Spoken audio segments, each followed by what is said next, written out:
What's up everybody, Max Scoville here. Coming up, Battlefield 6's open beta hasn't even started yet, but it is already overwhelmingly popular. Some new light has been shed on an ancient report that Nintendo of America originally wanted Pikachu to have breasts, and some bad news for anybody still playing Genshin Impact on PS4. Let's get into it.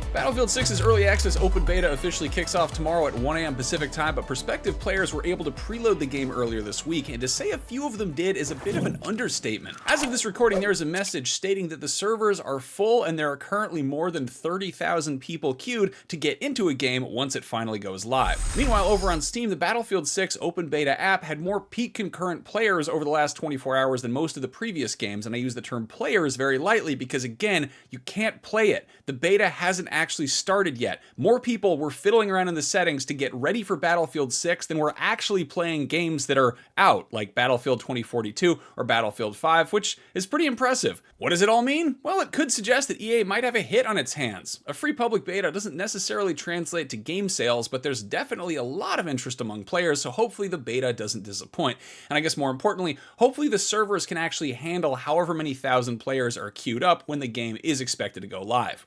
The early access period is taking place from Thursday, August 7th at 1 a.m. Pacific until August 9th at 1 a.m. Pacific, which is when the open beta kicks off, and that'll continue until Monday, August 11th at 1 a.m. Pacific. Early access was provided to players who signed up for Battlefield Labs before July 31st or got a code from a Twitch stream from an early access Battlefield streamer. You can find more details on how to get into the early access side of the beta over on IGN.com, or you can just try to get into the regular open beta. The full game, of course, launches on Xbox Series, PS5, and PC on October 10th. Some new light has been shed on an infamous and hilarious anecdote about a rejected American redesign of Pikachu that thankfully never saw the light of day. Around 25 years ago, an interview was posted on the official Japanese Nintendo site between Satoshi Tajiri, the creator of the Pokémon series, and Tsunekazu Ishihara, who was the CEO of the Pokémon company at the time. At one point, Ishihara recounted showing Pikachu's original design to Nintendo of America, saying, quote, "When I first showed Pokémon to them, they told me it was too cute. The staff at Nintendo of America then suggested their own designs for the characters. I won't show those illustrations to anyone as long as I live, but they kind of looked like the characters from the Cats musical. So for example, Pikachu was changed into a character shaped like a kind of a tabby cat with huge breasts," end quote. Now this story has been floating around the internet for a while, but with some confusion. The Japanese word for breast used in this context could also refer to masculine pecs, and while a yoked out Pikachu is a pretty weird mental image, it's not quite as off-putting as a sexy, voluptuous one. Well, Japanese outlet GameSpark did some digging and got confirmation that it was in fact the latter. The interviewer asked a follow-up question if the Pikachu design looked like girls cosplaying as Pikachu at comic conventions, to which Ishihara laughed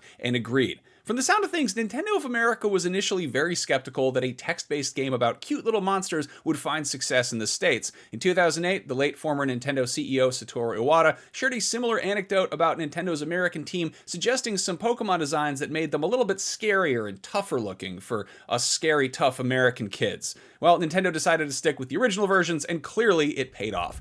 Maybe someday these rejected designs will be made public, but in the meantime, I guess we'll just have to settle for weird fan art of sexy, muscular Pikachus.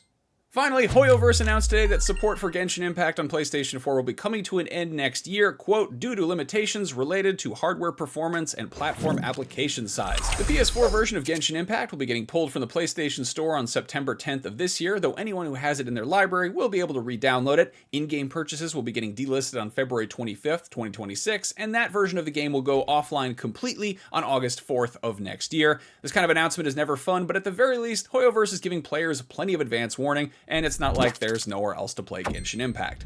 That's your fix for August 6th, 2025. If you're looking for something to play right now, go grab some incredible games through Humble Choice. Live through September 2nd, you can grab Persona 5 Royal, Banishers, Ghosts of New Eden, My Time at Sandrock, and a bunch more. Whether you're building your backlog or discovering something new, it is the perfect time to pick up these fan favorites. Plus, every purchase supports a good cause. Get a curated mix of PC games every month, all for just $14.99 a month. Head to humble.com right now and check it out. Thanks for watching, everybody. I'll see you next time.